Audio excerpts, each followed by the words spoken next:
बंगाल में ममता बनर्जी की पार्टी की करारी हार के बाद टीएमसी के विधायक और सांसद पार्टी से दूरी बना रहे हैं। वहीं अब टीएमसी में टूट को लेकर बड़ी खबर सामने आई है।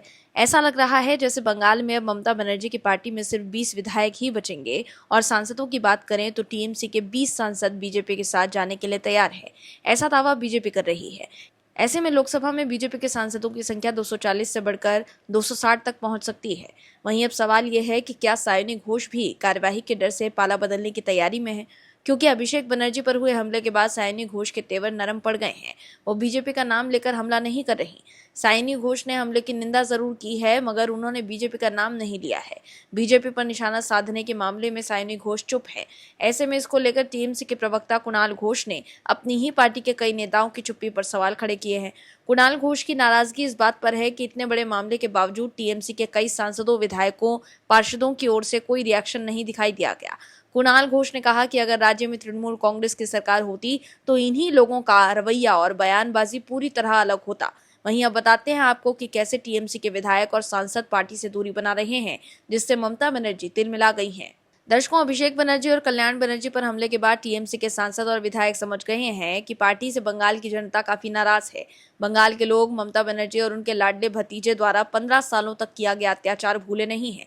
ऐसे में अगर अभिषेक बनर्जी और ममता बनर्जी के करीबी कल्याण बनर्जी पर लोग हमला कर सकते हैं तो पार्टी के दूसरे विधायक और सांसदों के लिए तो जनता के गुस्से से बचना और भी मुश्किल हो सकता है।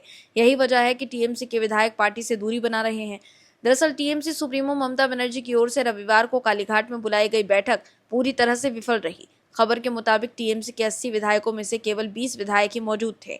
जिले से आए कई विधायक दिन की बैठक में शामिल नहीं हो पाए। अधिकांश विधायकों की अनुपस्थिति के कारण बैठक को रद्द करने का फैसला लिया गया। वहीं टीएमसी ने सोमवार को हर क्षेत्र, ब्लॉक और वार्ड में विरोध रैलियां आयोजित करने का आह्वान किया है। इसके साथ ही ममता बनर्जी 2 जून को रानी रासमोनी रोड पर धरना प्रदर्शन करने वाली हैं। दरअसल पश्चिम बंगाल विधानसभा चुनाव में हार के बाद कालीघाट में ममता बनर्जी के दफ्तर में हर सप्ताह बैठकें हो रही हैं। कभी जीतने वाले विधायकों को बुलाया जाता है तो कभी हारे हुए उम्मीदवारों को। इसके अलावा कभी कभी दूसरे जनप्रतिनिधियों को भी बुलाया जाता है। रविवार को टीएमसी के सभी विधायकों को बुलाया गया था। चूंकि इस बार टीएमसी के उम्मीदवारों ने 80 सीटों पर जीत हासिल की, जबकि बीजेपी 208 सीटों पर विजयी रही। हालांकि टीएमसी के 80 विधायकों में से इस खास बैठक में 3/4 विधायक गैर हाजिर रहे। नतीजन ममता बनर्जी की तय बैठक नहीं हो पाई। दरअसल चुनावी हार के बाद से ही टीएमसी के अंदर बगावत के संकेत साफ दिखाई दे रहे हैं। वहीं अब सवाल उठ रहा है कि क्या आज विधायकों की गैर हाजिरी असल में उसी बगावत का एक रूप है। वहीं पार्टी में मची अफरा तफरी के बीच ममता बनर्जी ने बड़ा फैसला लिया है।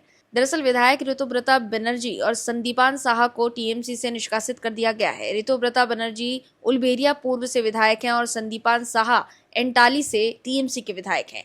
इस कार्यवाही के बाद संदीपान साहा ने पार्टी के अंदर हुई कथित गड़बड़ियों को लेकर गंभीर सवाल खड़े किए हैं। उन्होंने कहा कि जिन लोगों की बैठक में मौजूदगी नहीं थी उनके हस्ताक्षर प्रस्ताव में शामिल किए गए। उनके मुताबिक ये एक बड़ी गलती है और इस मामले की जिम्मेदारी तय होनी चाहिए। वहीं संदीपान साहा ने यह भी कहा कि इस पूरे विवाद में अभिषेक बनर्जी का नाम इसलिए सामने आ रहा है क्योंकि पार्टी के महासचिव के रूप में विधायकों की सूची पर हस्ताक्षर किए थे।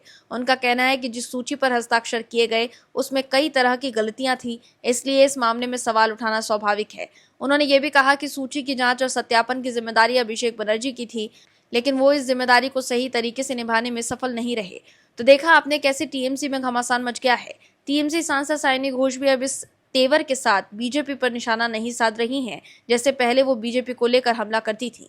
अभिषेक बनर्जी पर हुए हमले के बाद सायोनी घोष ने एक्स पर पोस्ट कर हमले की निंदा तो की थी, लेकिन उन्होंने बीजेपी का नाम नहीं लिया। मगर दर्शकों, क्या अगर टीएमसी की सरकार बंगाल में होती तो क्या इतने बड़े हमले के बाद भी सायोनी घोष बीजेपी को लेकर चुप रहती? लेकिन अब टीएमसी के नेताओं पर हो रहे हमले से सायोनी घोष भी समझ गई हैं कि बंगाल के लोग ममता बनर्जी और भतीजे अभिषेक से काफी नाराज हैं। यही वजह है कि टीएमसी के सांसद और विधायक पार्टी से दूरी बना रहे हैं। Bureau report, OMH news.